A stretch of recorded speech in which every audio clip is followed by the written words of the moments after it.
Hello guys, welcome to the channel maths concept academy. मेरा नाम रवि। मैं आपके लिए मैथमेटिकल कंटेंट और साथ ही साथ केवीएस की अपडेट लेके आता हूँ। तो हम स्टार्ट करते हैं क्या चैप्टर नंबर 3, जिसका नाम है परमाणु एंड अणु। ठीक है ना।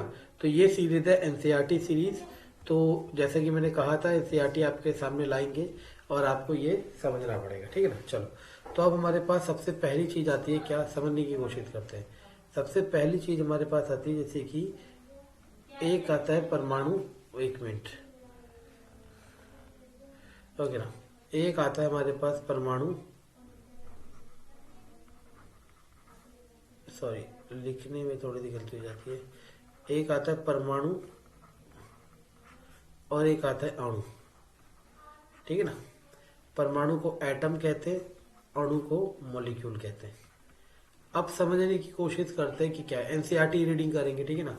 तो सुनना मैं क्या कह रहा हूँ। जैसे मान लो आपने कोई भी चीज लिया, मान लो ये लोहे का गेट है। ठीक है ना। लोहे का ये गेट है। ठीक है ना। इस लोहे के गेट में सबसे छोटा जो पार्टिकल होगा वो लोहे का परमाणु होगा। लोहे का परमाणु। तो परमाणु किसी भी चीज का सबसे छोटा पार्टिकल होगा।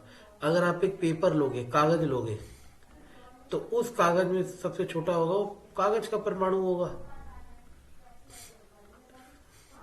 अगर आप प्लास्टिक की एक बोतल लोगे, कांच लोगे, तो उसमें छोटा होगा परमाणु होगा। तो मतलब परमाणु को ऐसे समझ सकते हो कि मान लो ये दीवार है। ठीक है ना। एक दीवार है, दीवार, लेकिन दीवार में जो सबसे छोटा पार्ट है वो क्या है? एक ईंट। क्या है? एक ईंट। तो मैं कह सकता हूं समझने के लिए कि ये ईंट परमाणु है इस दीवार के लिए। ये ईंट परमाणु है इस दीवार के लिए। ये सिंपल लैंग्वेज उनके लिए कर रहा हूं जिनका साइंस बैकग्राउंड बिल्कुल भी नहीं है। ठीक है ना। चलो, अब सुनना। तो इस चैप्टर में क्या पढ़ना है कि परमाणु और मॉलिक्यूल, परमाणु और मतलब एटम एंड मॉलिक्यूल, परमाणु और अणु, इनके बारे में डिटेल में पढ़ना है। ठीक है ना। तो देखो, थोड़ा सा स्टोरी वाइज लेके चलते हैं एनसीईआरटी के हिसाब से, ताकि आपको पूरी फीलिंग आए कि हमारे कोर्स में क्या है और हम क्या पढ़ रहे हैं। ठीक है ना। चलो देखते हैं। तो सबसे पहले इसको देखो। प्राचीन भारत एवं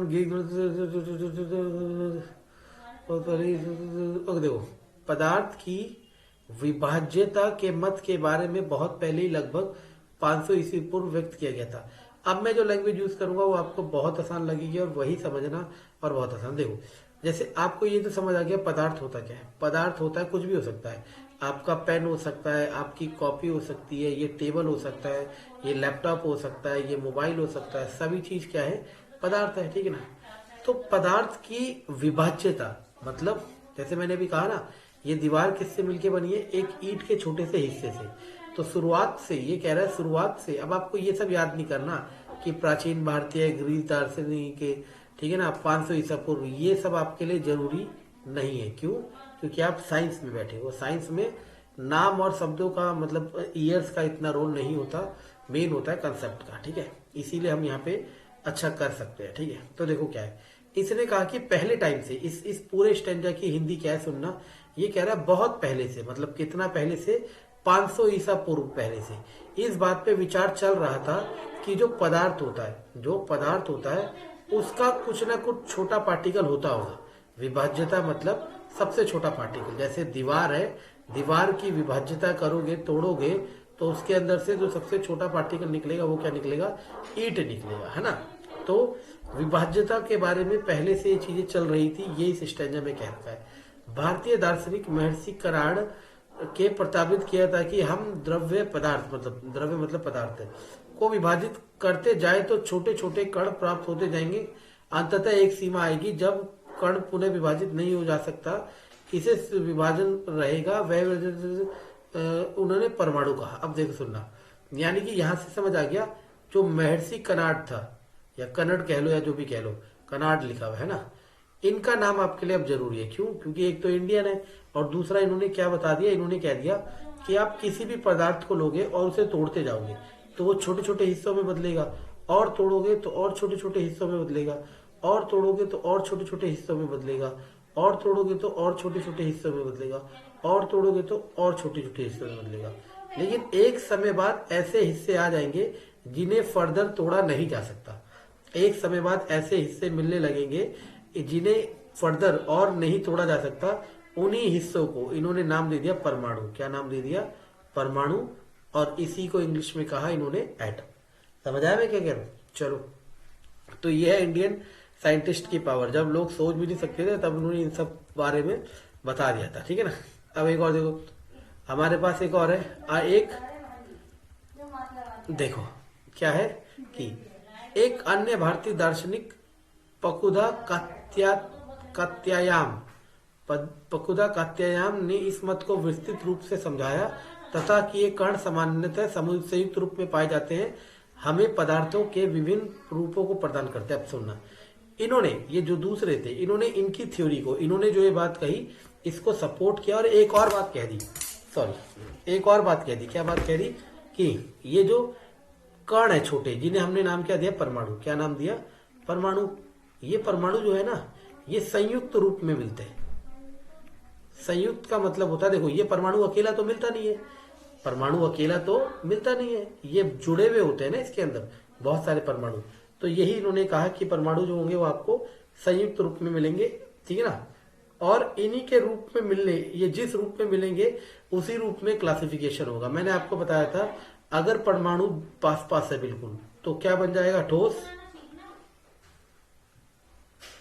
और अगर परमाणु थोड़ा दूर दूर है तो क्या बन जाएगा? द्रव। और अगर परमाणु बहुत दूर दूर है तो क्या बन जाएगा? गैस। तो इन्होंने इस चीज के बारे में कहा, हालांकि इसके बारे में नाम नहीं लिखा, लेकिन ये चीज कहना चाहिए। लगभग इसी समय ग्रीक दार्शनिक डेमोक्रिटस एंड ल्यूसिपस के सुझाव दिया कि हम पदार्थ को विभाजित करते जाए तो ऐसी स्थिति आएगी जब पुनः बन नहीं हो सकेगा और इन्हें कर देते। देखो, जिस समय हमारे दो थे जिनके नाम मैंने भी लिए, उसी समय ग्रीक में भी ये दो थे। कौन?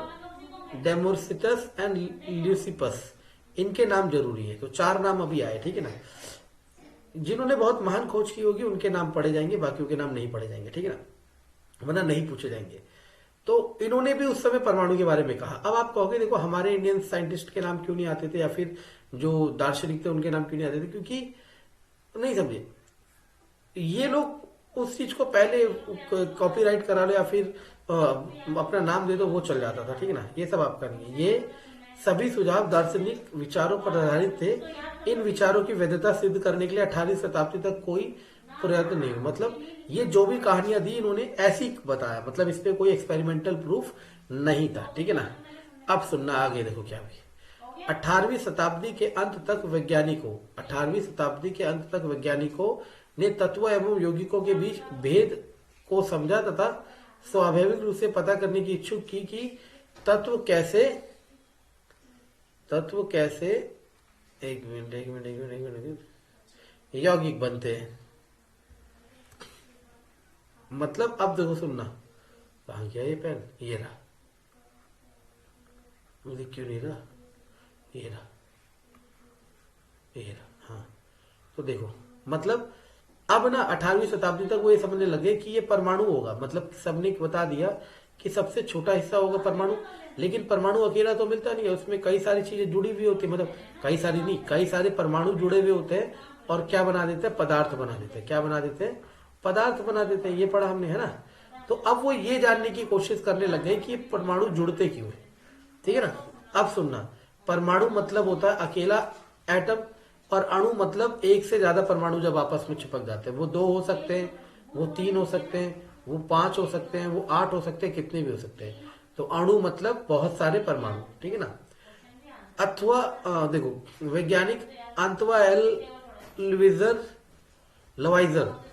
लवाइजिए जो भी है, ने रासायनिक संयोजन के 2 महत्वपूर्ण नियमों को स्थापित कर दिया। अब देखो, ये जो नियम अब आएंगे ना, ये जो नियम आपके पास आएंगे, ये जो नियम आएंगे, इनसे आपके पास पेपर में क्वेश्चन आता है, चाहे किसी भी गवर्नमेंट जॉब के एग्जाम की हो, चाहे केवीएस पीआरटी की बात हो, या फिर यूपी के किसी एग्जाम की बात हो, या फिर केवीएस टीजीटी साइंस की बात हो।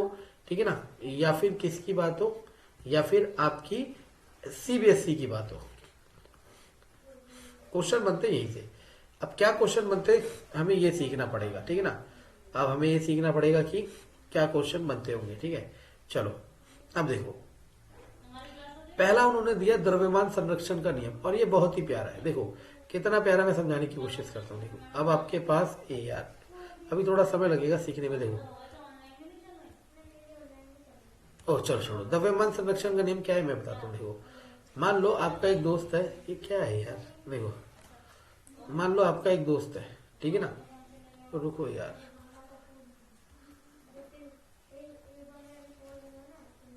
ओके, तो मान लो आपका एक दोस्त है, उसने कहा कि उसने 1 किलो चीनी, 1 किलो चावल, 1 किलो दूध, वैसे लीटर में होता है लेकिन मान लो तोल के डाला है, और 1 किलो शुगर, तो खीर बनाई। तो कितनी खीर बनेगी? तो आप बता सकते हो कि सर डेफिनेटली 3 किलो बनेगी, लेकिन उसने आपको कहा कि मैंने बना दी 4 किलो। तो आप छूटते ही कहोगे कि तू गलत कह रहा है। क्यों? क्योंकि सामान कितना डाला है? 3 किलोग्राम। तो चीज भी कितनी बनेगी? 3 किलोग्राम ही बनेगी। 3 किलोग्राम से कम ही बनेगी, क्योंकि दूध में पानी होगा ही होगा, वो इवेपोरेट होगा, ऊपर जाएगा, गैस में कन्वर्ट होगा, वो एक अलग चीज है, लेकिन 3 किलो ही बनेगी, हमें मान के चलते हैं। तो द्रव्यमान का संरक्षण में कहता है कि अगर कोई भी अभिक्रिया हो रही है, कोई भी अभिक्रिया हो रही है, ठीक है ना, कोई सी भी अभिक्रिया हो सकती है, मानो x plus y give z, ये एक अभिक्रिया है। याद रखना, अभिक्रिया में जो एरो के पहले होते हैं उन्हें कहते हैं अभिकर्मक। क्या कहते हैं? अभिकर्मक। क्या कहते हैं? अभिकर्मक, ठीक है ना। और जो एरो के बाद होता है उसे कहते हैं उत्पाद। तो उन्होंने कहा किसी भी रासायनिक अभिक्रिया में अभिकर्मकों का जितना द्रव्यमान होगा उतना ही द्रव्यमान किसका होगा? उत्पाद का। ऐसा नहीं हो सकता कि अभिकर्मक कम हो और उत्पाद ज्यादा हो जाए, और अभिकर्मक ज्यादा हो उत्पाद कम हो जाए। इसी पे एक क्वेश्चन देखो, A plus B give C, ये अभिक्रिया है, ये है 3 ग्राम, ये है 50 ग्राम, पूछेगा ये कितना है। तो आप देखोगे कि डाला कितना ग्राम है? 53 ग्राम। तो चीज भी कितनी बनेगी? 53 ग्राम। बस इतना आसान चीज है, यही चीज आपको फॉलो करनी है, द्रव्यमान संरक्षण नियम। तो देखो परिभाषा देखनी है तो हम परिभाषा दिखा देते हैं। देखो ये परिभाषा है, द्रव्यमान संरक्षण नियम के अनुसार किसी रासायनिक अभिक्रिया में द्रव्यमान ना तो सृजन मतलब होता है बनाया, ना तो बनाया जा सकता है, और ना ही विनाश, विनाश मतलब नष्ट किया जा सकता है। यही तो मैं कह रहा था कि अगर वो 3 जमा 50 है तो वो 53 ही बनेगा। मतलब ना तो ज्यादा करा जा सकता है और ना ही कम करा जा सकता है, बनेगा कितना?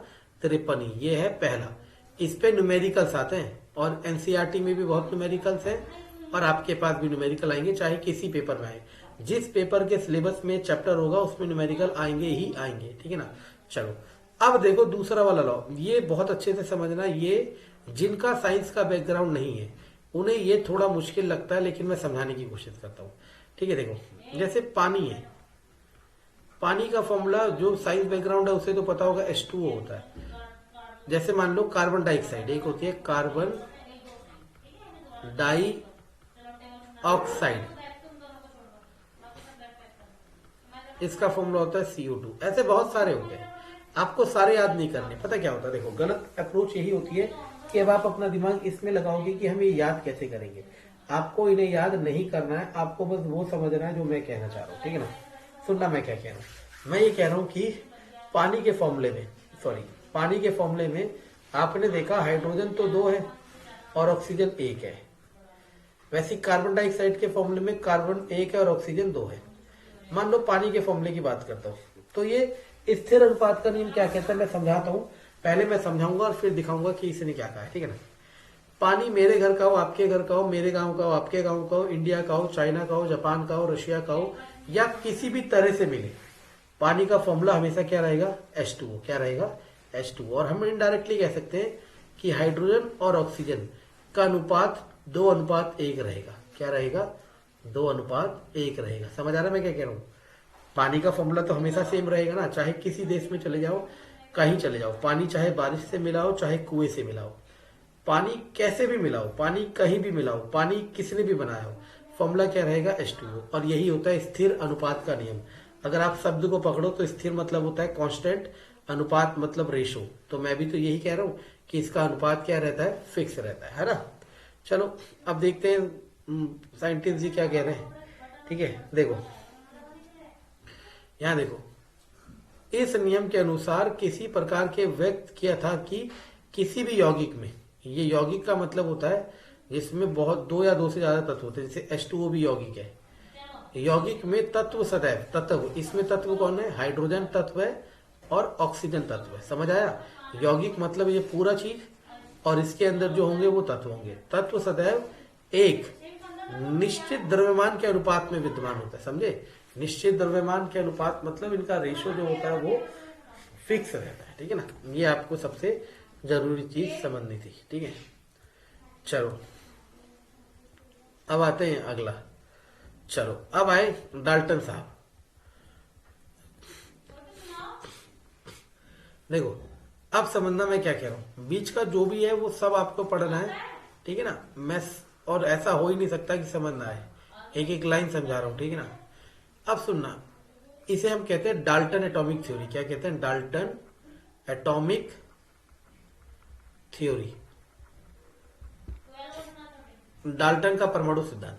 अभी तक जो आपने बताया था, किसी ने बताया कि परमाणु होगा, किसी ने सोचा कि परमाणु के अंदर क्या होगा, वो अपनी जगह है। लेकिन अब डाल्टन ने पूरी थ्योरी दे दी, और अगर आप इन कितने पॉइंट है 1 से लेके 6 सारे पॉइंट को समझ लेते हो तो ये चैप्टर आपके लिए कुछ भी नहीं है, बहुत आसान है। पहला पॉइंट, सभी द्रव्य परमाणु से निर्मित होते हैं।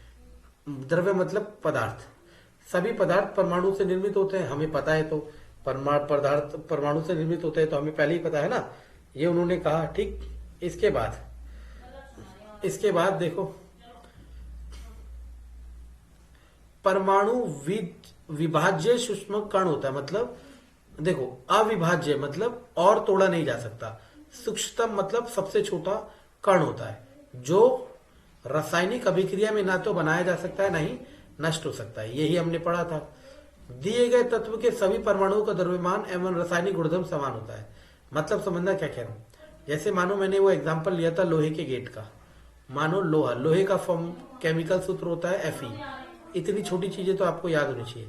मैंने कहा लोहे के अंदर जो परमाणु होंगे वो किसके होंगे, लोहे के, है ना, यानी कि Fe, ये सारे परमाणु Fe के होंगे। तो वो यही कह रहा है कि अगर ये पूरा लोहा है, मतलब ये प्योर लोहा है, सिर्फ लोहा, तो इसके अंदर जितने भी परमाणु होंगे वो सारे लोहे के होंगे। और अगर वो सारे परमाणु लोहे के होंगे तो उन परमाणु के गुणधर्म एक समान होंगे, गुणधर्म एक समान होंगे, तभी तो वो लोहा बन जाएगा। अब देखो, भिन्न भिन्न मतलब अलग अलग, दिए गए मतलब सेम, भिन्न भिन्न मतलब अलग अलग।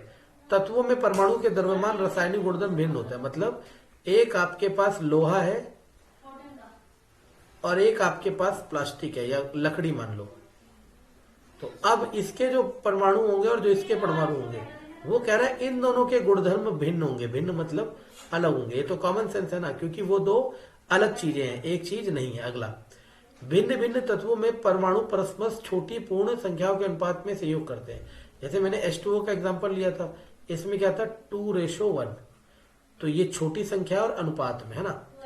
किसी भी यौगिक में परमाणु की सापेक्ष संख्या एक प्रकार निश्चित होती है। ये वही कह रहा है कि एक यौगिक H2O ले लो तो H2O का रेशो 2:1 है, वो फिक्स रहेगा।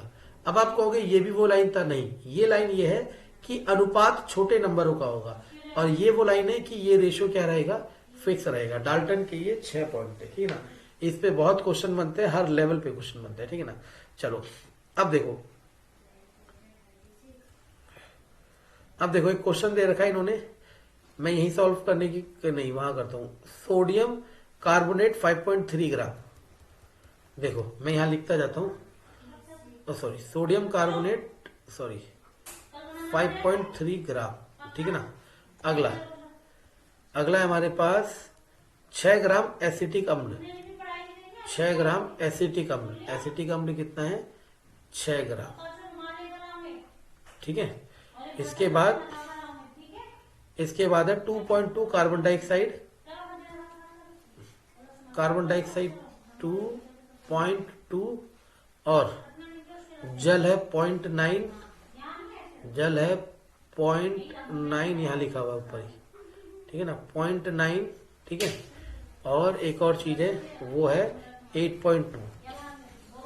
ये तीसरी चीज जो बची, कहाँ ये ये है 8.2।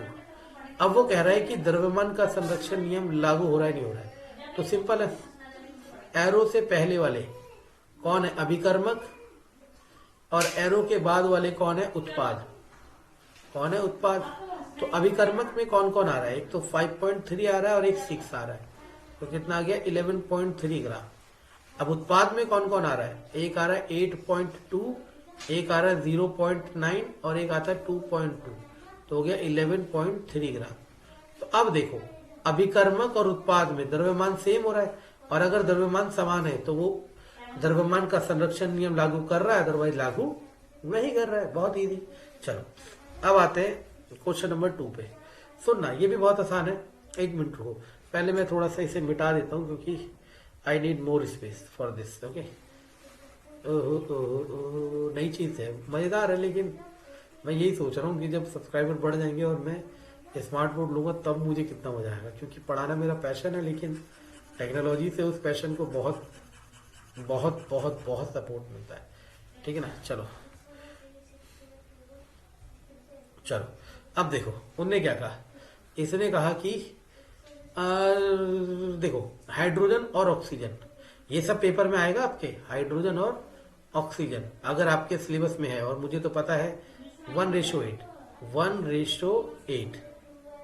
ठीक है, ये दे रखा है 3 ग्राम हाइड्रोजन है, 3 ग्राम हाइड्रोजन है, तो ऑक्सीजन बताना है कितना होगा, ऑक्सीजन बताना है कितना होगा। ठीक है ना सर, यहीं तक है क्वेश्चन, सिंपल है, दिमाग लगाओ।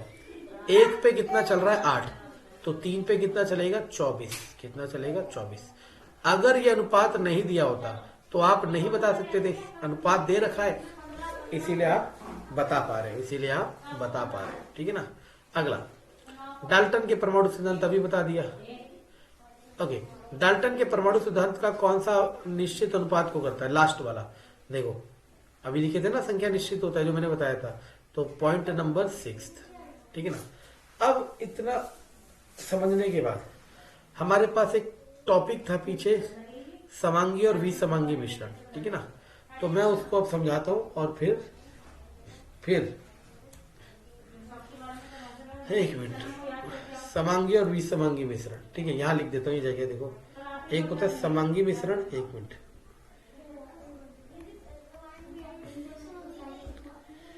सॉरी समांगी मिश्रण इसमें थोड़ा है, वो मैं बह गया था भावनाओं में। ठीक है ना, तो आपको फीडबैक देखना है कि बताना है कि ये तरीका कैसा लगा। ठीक है ना, अगर ये तरीका सही है तो इससे कंटिन्यू करेंगे, चैप्टर बाय चैप्टर सारे चैप्टर डिटेल में पढ़ाऊंगा, और पैरेलली दूसरा तो वीडियो चलेगा जिसपे हम डायरेक्ट मेरे तरीके से आएंगे, जिसमें मैं डायरेक्ट टॉपिक, क्वेश्चन और प्रीवियस ईयर के क्वेश्चन कराएंगे। ठीक है ना, वीडियो को लाइक, सब्सक्राइब, शेयर करें। Thank you.